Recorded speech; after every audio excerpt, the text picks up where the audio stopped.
Our next guest is literally a part of history. Back in December, nurse Sandra Lindsay became the first person in the country to be vaccinated for COVID-19. Big moment. We all saw it. So big, in fact, that her scrubs from that day are now in the Smithsonian Museum of American History. You got to love that. Earlier today, Nurse Lindsay got her booster shot alongside some of her colleagues. And Nurse Sandra Lindsay joins us now just hours after that booster. Sandra, thanks for being with you. And I guess one of the questions people want to know, how are you feeling after the booster shot? Thank you for having me. I am feeling great. Today marked another milestone in my commitment to do my part to put an end to this deadly virus, and I feel great. Well, I just want to take you back for a moment, if you don't mind, and talk about when you got that first shot here in the U.S. and the world watched you. What did that feel like? You know, take us back to that moment. We're looking at it actually right now along with you. So it seemed so long ago. On that morning, I just could not wait to get, you know, that shot of life. I felt like it was, because so much death was just happening around me. And after getting that shot in my arm, I felt like a huge weight was lifted off my shoulders. And every day since then has felt lighter and lighter. And today even lighter, as we know that medical experts have recommended that folks who work on the front lines are in a higher risk category and should get the booster. And so today I just followed that guidance, and I feel great. Well, Sandra, I had the honor and privilege to actually meet Lonnie, the first African-American secretary of the Smithsonian. And while profiling him, he said, hey, I want to take you down to see what we're preserving to go on display at the American History Museum. And guess what was there? I got to see your scrubs. I got to see your vaccination card. As a matter of fact, here we go. Here's the vial where the vaccine was taken from. We're looking at the images now. How does that feel to be a part of the Smithsonian now?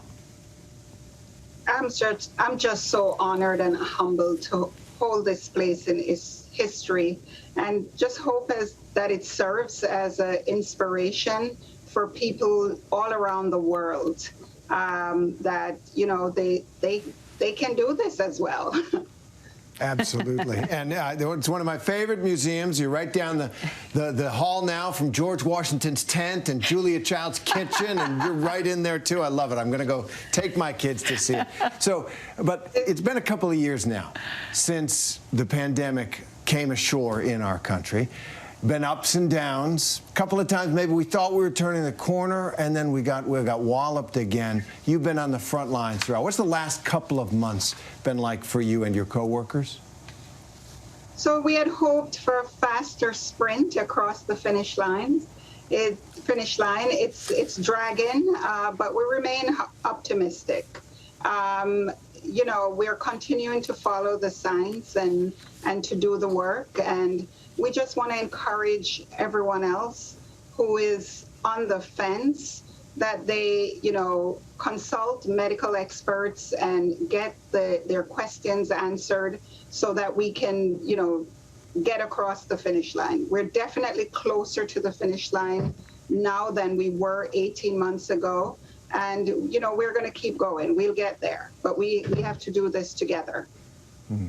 Sandra, final question here. As someone who has been inside intensive care units, still are, and in front of COVID-19 patients, this Monday, you know, 1,400 workers at Northwell Health, where you work, were fired for refusing to get vaccinated. Can you help us understand why a health worker would choose not to get vaccinated, and what's your message to those folks?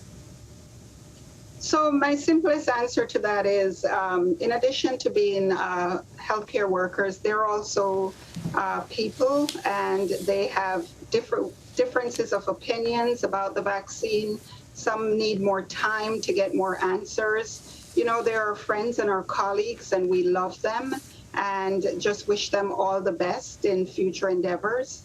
If they decide to change their minds, we will welcome them back with open arms.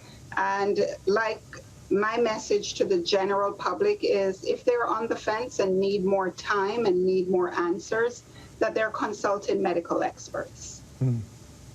Nurse Sandra Lindsay, thanks so much for being with us. My pleasure. Hi, everyone. George Stephanopoulos here. Thanks for checking out the ABC News YouTube channel. If you'd like to get more videos, show highlights, and watch live event coverage, click on the right over here to subscribe to our channel. And don't forget to download the ABC News app for breaking news alerts. Thanks for watching.